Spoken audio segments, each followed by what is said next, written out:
My name is Claire Merritt. I am 32 years old, and for as long as I can remember, my father's retirement party was supposed to be the proudest night of my life. I had spent years building something worth being proud of. I had earned it, hour by hour, in ways my family never once bothered to notice. But when my dad stood at the head of that long dinner table, raised his glass, and looked past me like I was part of the wallpaper, something I had been holding together for a very long time finally let go. I stood up. The room went quiet, and before the night was over, nothing would ever be the same. What would you have done if you were sitting where I was sitting? Stay with me, because this story starts long before that dinner table, and it doesn't end the way anyone expected. Portland, Oregon, in late October has a particular kind of chill that gets under your coat before you even step outside. The oak trees along our street dropped their leaves in slow, dramatic sheets, and the neighborhood always smelled like wood smoke and rain. Growing up, that smell meant the holidays were coming. It meant family. It meant, I thought, belonging. I was wrong about that last part for a very long time. I was 9 years old the first time I understood that the word family could be applied unevenly. My dad had just gotten a bonus at work, the kind that came with a celebration dinner at the Italian restaurant on Burnside where the bread was warm and the lighting was low. My grandmother sat across from me, her silver earrings catching the candlelight, and she squeezed my hand under the table because she always knew when I needed it. My brother Marcus was 7, 2 years younger than me, with his hair parted perfectly and his shirt tucked in the way my mom liked. When the dessert menu came, my dad leaned over and whispered something to Marcus that made him giggle. He got the chocolate lava cake. I got nothing because, as my mom explained with a smooth smile, I had already eaten plenty of bread. The waiter looked at me for a second before he turned away. I pretended to study the menu even though there was nothing left to order. That was the beginning of understanding the pattern. Not a single dramatic moment, just a series of small ones, stacked so carefully that by the time they were tall enough to be called something, by the time I was 12, the pattern had a name in my head even if I never said it out loud. Marcus was the one who got the bedroom with the window seat when we moved to the bigger house.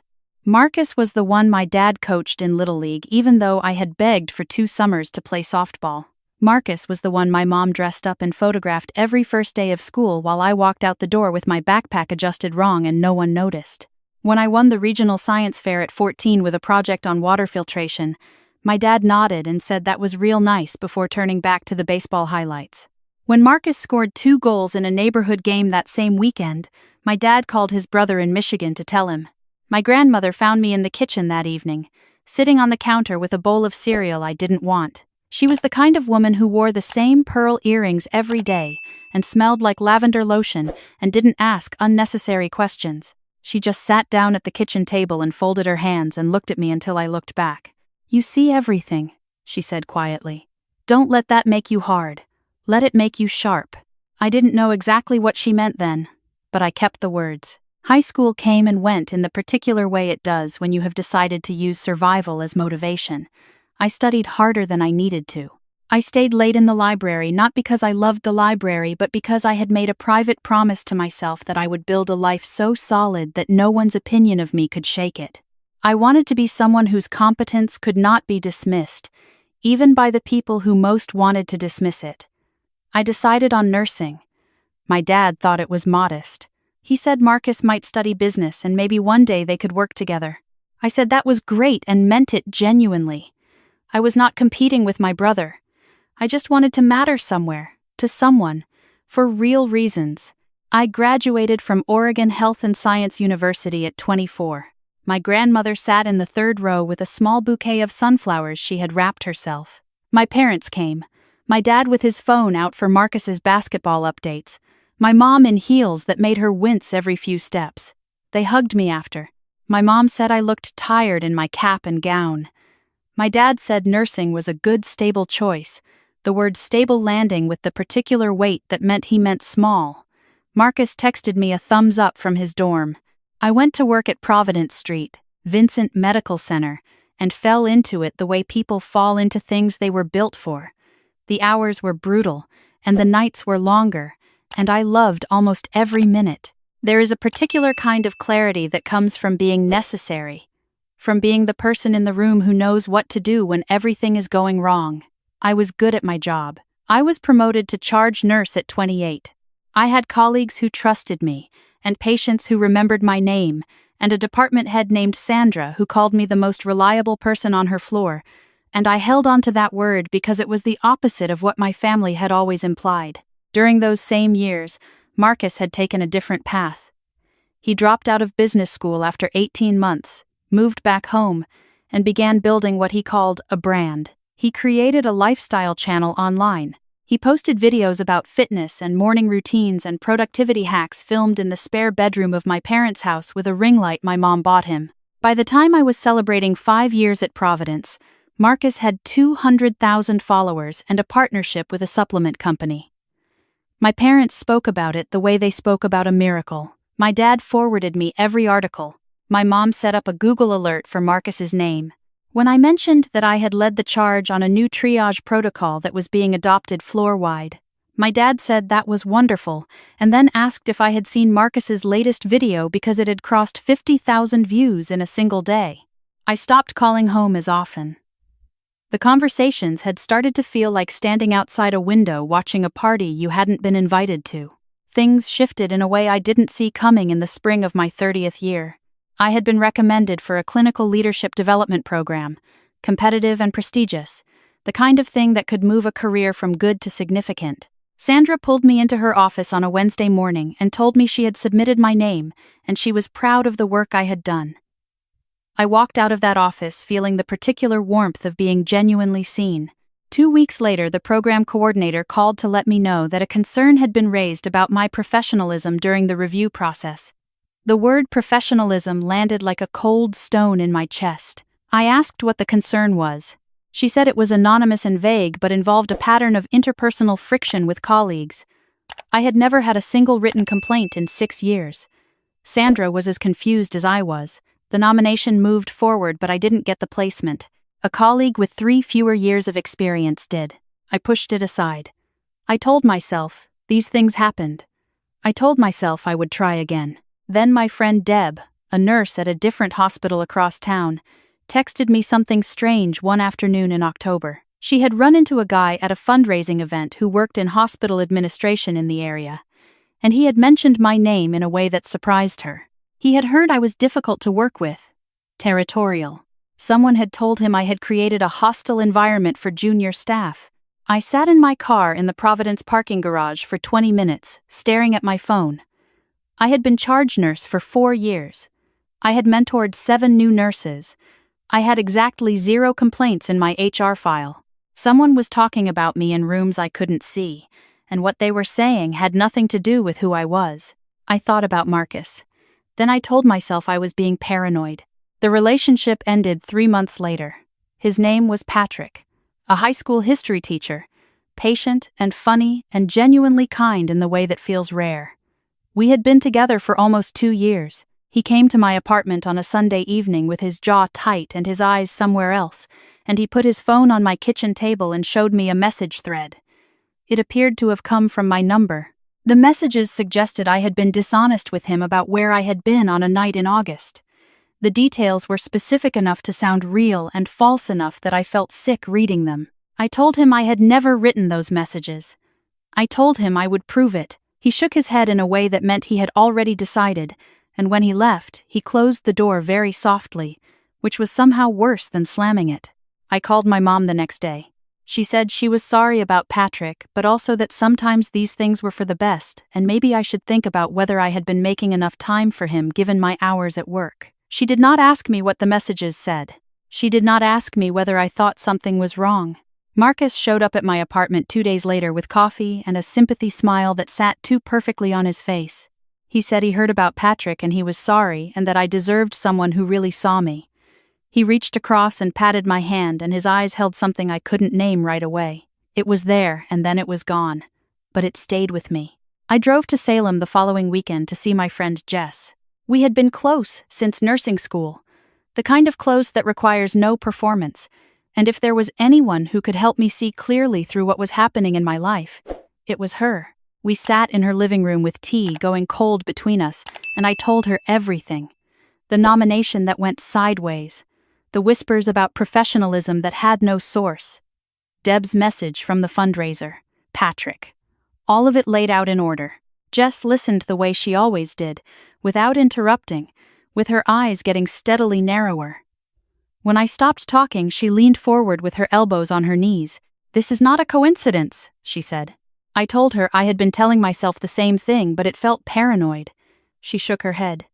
She said patterns don't arrange themselves. She said the question wasn't whether something was happening, it was who.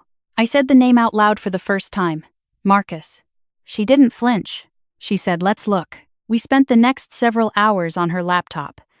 Jess was methodical in a way I had always admired. She started with my professional reputation online, searching my name in contexts I wouldn't normally think to check.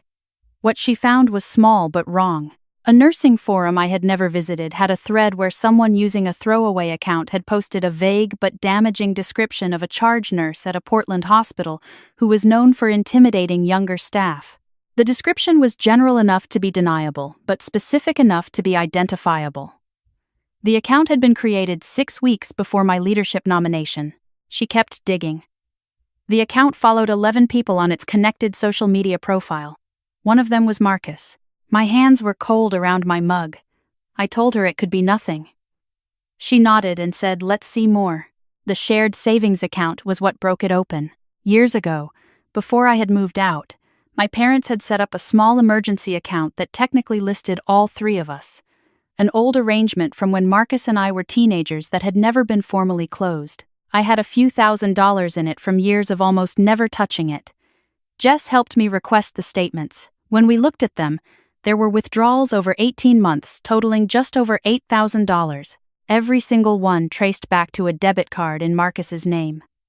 The money had gone to an online service that specialized in reputation management, which, when we looked more closely at the company, turned out to offer a range of services, including what they called narrative shaping, meaning the careful placement of negative information about targeted individuals in professional networks. My brother had used family money to pay someone to quietly destroy my career. I pressed the back of my hand against my mouth and stared at the screen. Jess kept her voice steady. She pointed to one more thing. A digital marketing consultant Marcus had hired for his channel had a secondary business Jess found through a business licensing database. Among the services listed was something called SMS spoofing for reputation and content purposes. The same consultant, the same time period as when Patrick had received those messages. I thought about Patrick sitting across from me with his jaw tight. I thought about him closing my door softly. I thought about 8 years of building a reputation from nothing, and the silent, systematic work of someone who needed that work to mean less than his. My phone lit up on the arm of the couch. I looked down and saw my father's name. He was calling to tell me about my uncle's retirement dinner, coming up in 3 weeks. The whole family would be there. He wanted me to come. My dad was retiring from the engineering firm where he had worked for 30 years. It was a big dinner, a proper celebration. Family and colleagues and neighbors at the Heathman Hotel downtown. He wanted all of us present. I said I would be there. I spent the next 2 weeks doing things carefully and legally, the way my grandmother had once told me sharp people operated. Jess connected me with a friend who worked in digital forensics, a woman named Priya who did consulting work for small businesses. Priya traced the IP addresses behind the nursing forum posts and found a consistent origination point in the Northeast Portland neighborhood where Marcus and my parents lived. She pulled the metadata from Patrick's spoofed messages and found the same third-party SMS service listed in that consultant's portfolio. She documented the bank withdrawals against the service receipts. She wrote everything up in a clean, factual report with attachments. I read the report in my apartment on a Wednesday night, with the rain against the windows and a cup of tea I forgot to drink. It was 31 pages. It was thorough. It was about my brother. I also called Patrick. I left a message that said I had information he deserved to see, and that I was sorry for what he had gone through, and that none of it had been real. He called back 2 days later. His voice was careful but soft. He said a tech-savvy friend of his had looked at the messages months earlier and flagged something off about the metadata, but he hadn't known what to do with that. I told him what Priya had found. There was a long silence. He said he was sorry for not trusting me. I said I understood and I meant it. The night of the retirement dinner arrived cold and clear, the kind of Portland night where the sky is sharp black and the city lights bounce off the wet streets. The Heathman was warm and golden inside, the ballroom set with round tables and low centerpieces, and the kind of soft lighting that makes everyone look their most relaxed selves. My dad's colleagues milled around with drinks, people who had known him for decades. My mom circulated in a dress I had never seen. Marcus stood near the bar in a blazer, his phone out, angling for a good shot of the room. I took my seat at the family table. My phone was in my bag.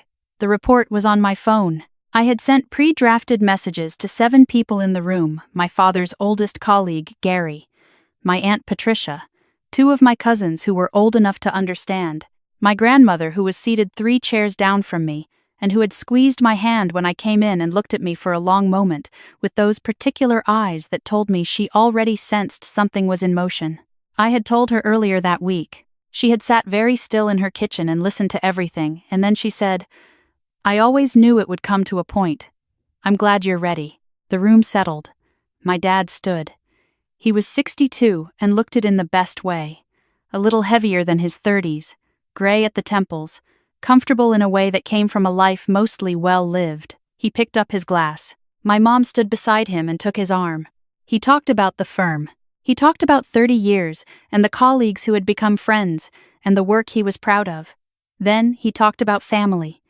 He talked about my mom and the life they had built. He talked about how proud he was to be a father. And then he looked at Marcus, directly, warmly, with the full weight of 30 years behind his eyes. And he said that watching his son build something from nothing, become someone people genuinely looked up to, had been the greatest privilege of his life. The room applauded. Marcus raised his glass. He turned and caught my eye, and his smile curved into something that had nothing warm in it. I pushed my chair back. The sound of it carried through the room the way these sounds always do, a scrape of wood against stone that pulls heads around. My father's expression shifted. My mom's hand tightened on his arm. Marcus's smile didn't disappear. It just changed shape. I stood and I held my phone up and I pressed send. The messages went out to 7 people in the room simultaneously. For a moment there was nothing. Then the phones began to sound, soft chimes and buzzes rippling from table to table. Gary opened his phone first, then my Aunt Patricia, then both cousins, then others nearby who leaned to see what the people beside them were looking at. I spoke clearly enough to carry to the end of the table. "Before tonight ends," I said, "there are some things that deserve to be on record." My mother said my name like it was a warning. I kept going. I said that for 2 years, money had been taken from a family account without my knowledge or permission. I said that the money had been used to pay for services designed to damage my professional reputation. I said that false messages had been fabricated and sent to someone who trusted me in order to end a relationship that mattered to me. I said I had documentation for all of it, that a forensic report was attached to every message that had just been sent, and that I was sharing it now because these were not private matters. They had been made public the moment my livelihood and my relationships were targeted. The room had gone the particular kind of quiet that happens when people stop breathing. Marcus stood up. His voice was controlled, but something under it was not. He said this was insane.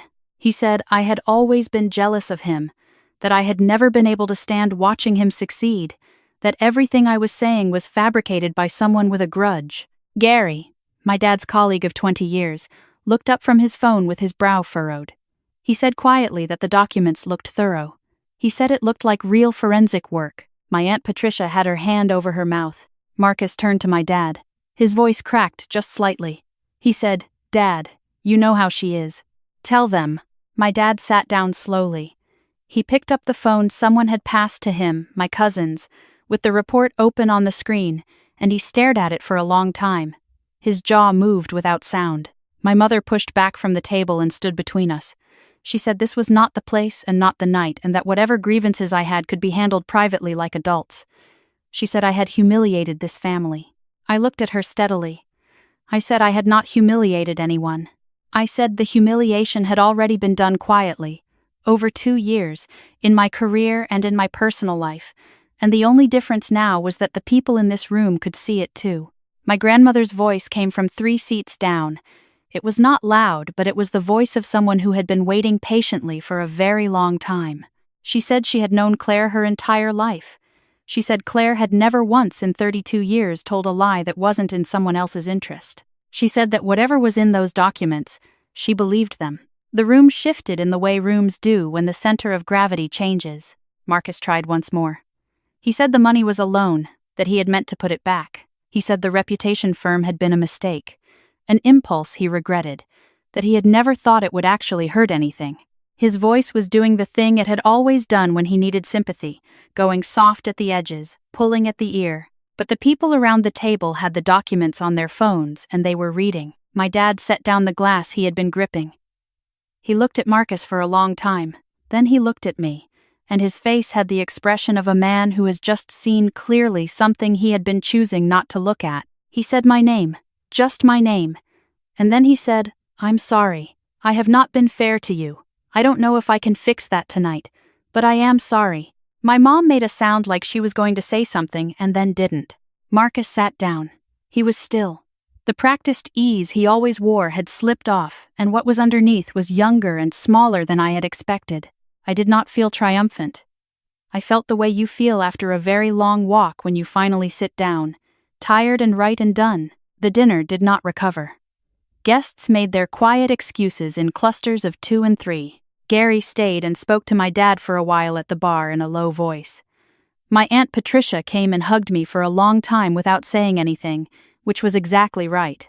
My grandmother found me near the door as I was getting my coat and she held both my hands and looked at me the way she had in her kitchen earlier that week. She said, "Well done," she said sharp. The weeks that followed were quiet in the way that follows a storm.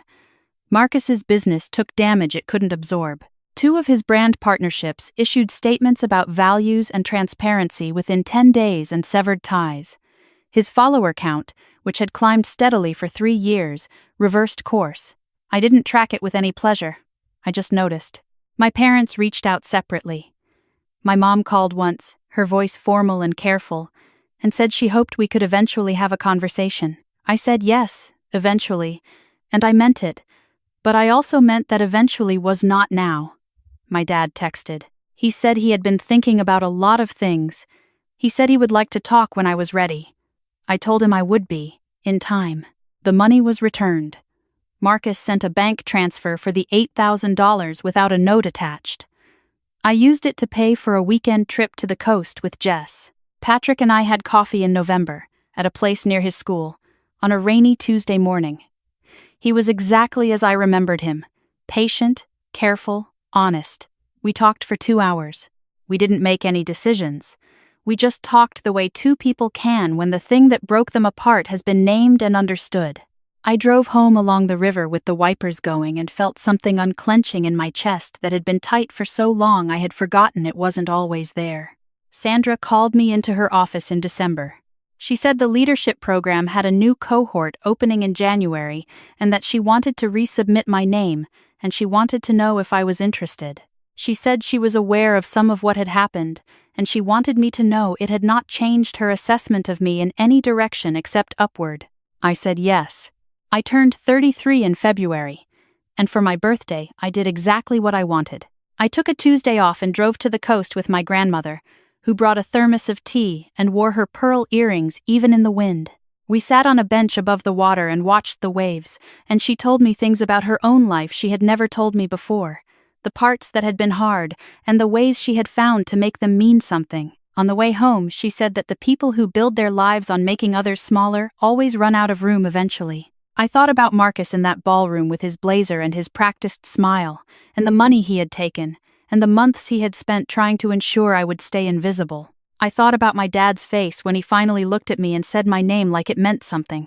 I thought about standing up from that table while the music was still playing. There is a particular kind of peace that comes not from being chosen by the people who overlooked you, but from knowing you no longer need them to choose you. That is a different thing from revenge, quieter and more permanent. I had spent years in the wrong house at the wrong table trying to be seen by people who had decided not to look. What I understand now, driving home along the coast road with my grandmother asleep in the passenger seat and the Pacific gray and enormous outside the window, is that I had been building the right life all along. I just had to stop waiting for the wrong people to notice it. If you were sitting at my table that night, what would you have done? I want to know. Because I think more people have sat at that table than anyone talks about. Leave it in the comments. And if this story found you at the right moment, stay with us. There are more stories here about truth, about family, and about what it takes to finally stand up.